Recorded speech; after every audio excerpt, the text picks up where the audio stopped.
সারদাকাণ্ডে CBI তদন্তের দাবিতে জনস্বার্থ মামলা নিয়ে মঙ্গলবার হাইকোর্টে শুনানি। গত ১৯ দিনের তদন্তে যেসব সূত্র উঠে এলো, সোমবার দিনভর সেই তথ্যগুলি ফের একবার খতিয়ে দেখে এক সূত্রে গাঁথার কাজ সারলেন গোয়েন্দারা।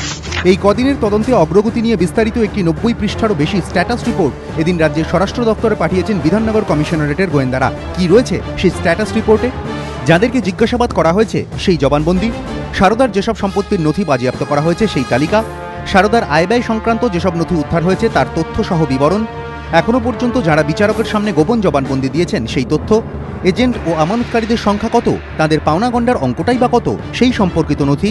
মহাকরণ সূত্রে খবর, সিবিআই এর হাতে তদন্তভার তুলে দেওয়ার যে দাবি উঠছে তার বিরোধিতার ভিত্তি হিসেবেই এই স্ট্যাটাস রিপোর্টটি আদালতের সামনে তুলে ধরা হবে। তদন্ত যে সদর্থকভাবে এগোচ্ছে, সিবিআইকে তদন্তভার দিলে বাড়তি কিছু হওয়ার আশা নেই, এই রিপোর্টকে সামনে রেখে সেই তথ্যই প্রতিষ্ঠা করার চেষ্টা হবে। অন্যদিকে সারদাকাণ্ডে এদিন সুবীর দাস নামে এক ব্যক্তিকে জিজ্ঞাসাবাদ করেছে পুলিশ। গোয়েন্দা সূত্রে খবর, ২০০৮ সালের জুলাই মাসে সারদা রিয়েলটি সিইও হিসেবে নিযুক্ত হন সুবীর। ২০০৯ শেষ দিক পর্যন্ত তিনি সংস্থায় কাজ করেছেন। গোয়েন্দারা জানিয়েছেন, সুদীপ্ত সেনের একদা পরামর্শদাতা ও লগ্নি ব্যবসায় সহযোগী শিবনারায়ণ দাসের ঘনিষ্ঠ সুবীর দাস। তবে শিবনারায়ণ দাসকে এখনও খুঁজে পায়নি পুলিশ। রবিবারই অবসরপ্রাপ্ত কর্নেল সৌমিত্র রায়ের সঙ্গে কথা বলে পুলিশ। তিনি সারদা কনস্ট্রাকশন কোম্পানির সিইও ছিলেন। বিষ্ণুপুর ও কাঁথিতে সুদীপ্ত সেন যে জমি কিনেছিলেন, সেখানে নির্মাণ কাজ দেখভালের জন্য দায়িত্ব দেওয়া হয় সৌমিত্র রায়কে। তবে পুলিশ সূত্রে খবর, সৌমিত্র রায় জানিয়েছেন, নির্মাণ প্রকল্প এগিয়ে নিয়ে যাওয়ার জন্য সুদীপ্ত সেনের মধ্যে বিশেষ উদ্যোগ দেখা যায়নি।